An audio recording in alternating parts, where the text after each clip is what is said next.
Assalamualaikum warahmatullahi wabarakatuh. Alhamdulillahirabbil alamin. Segala puji bagi Allah Subhanahu wa taala yang telah memberikan kita nikmat iman, Islam serta kesempatan untuk terus berkontribusi dalam kehidupan bermasyarakat dan bernegara. Sahabat-sahabat Bawaslu yang dirahmati Allah. Demokrasi dalam perspektif keimanan bukan sekedar mekanisme memilih pemimpin, tetapi bagian dari amanah besar, wujud tanggung jawab moral yang harus dijaga dengan kejujuran dan keadilan. Di Indonesia, bahwa demokrasi dijalankan melalui pemilu yang jujur, adil dan berintegritas. Untuk memastikan semua berjalan sesuai prinsip keadilan, dibentuklah lembaga-lembaga yang terlibat dalam proses pemilu. Dalam sistem ketatanegaraan kita, KPU sebagai penyelenggara pemilu, Bawaslu sebagai pengawas pemilu, serta DKPP yang menjaga etika penyelenggara pemilu. Sebagai penyelenggara teknis, KPU memiliki tanggung jawab memastikan setiap tahapan berjalan sesuai regulasi. Di sisi lain, Bawaslu menjalankan fungsi pengawasan untuk mencegah dan menindak pelanggaran. Sementara DKPP menjaga marwah dan integritas penyelenggara melalui penegakan kode etik.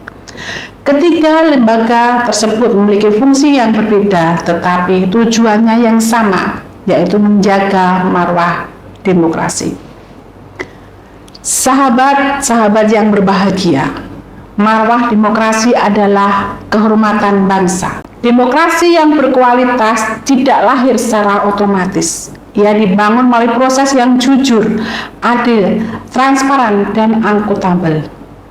Dalam konteks kepemiluan, kualitas demokrasi sangat ditentukan oleh sinergi dan optimalisasi peran setiap lembaga yang terlibat.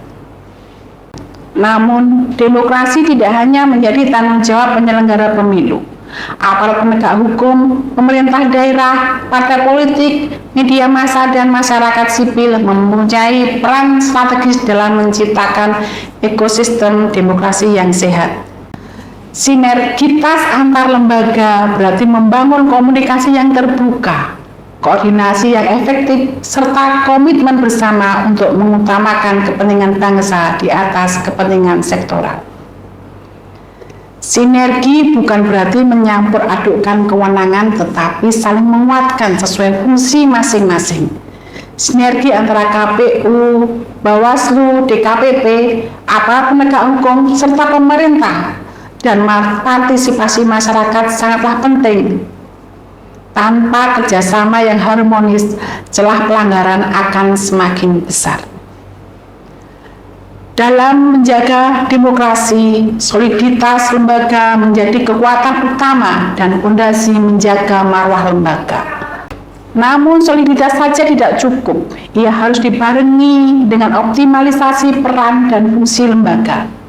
Setiap lembaga harus bekerja sesuai mandat konstitusi, profesional dalam kewenangan, dan tidak melampaui batas yang telah ditetapkan.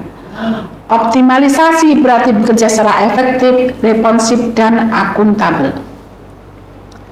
Dalam konteks demokrasi sendiri, soliditas lembaga menjadi kunci.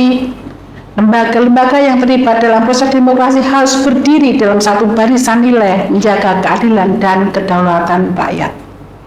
Sahabat Bawaslu yang berbahagia, marwah demokrasi terletak pada kepercayaan publik. Ketika lembaga solid dan optimal dalam menjalankan tugasnya, niscaya kepercayaan masyarakat akan tumbuh. Masa non-tahapan pemilu adalah momentum muhasabah kelembagaan. Saatnya memperkuat koordinasi, meningkatkan kapasitas SDM, mengevaluasi kekurangan, serta menyusun strategi pencegahan pelanggaran sejak dini. Semoga Allah Subhanahu wa taala menjadikan tugas dan tanggung jawab kita sebagai bagian dari ibadah dan amal saleh dalam menjaga amanah bangsa. Wassalamualaikum warahmatullahi wabarakatuh.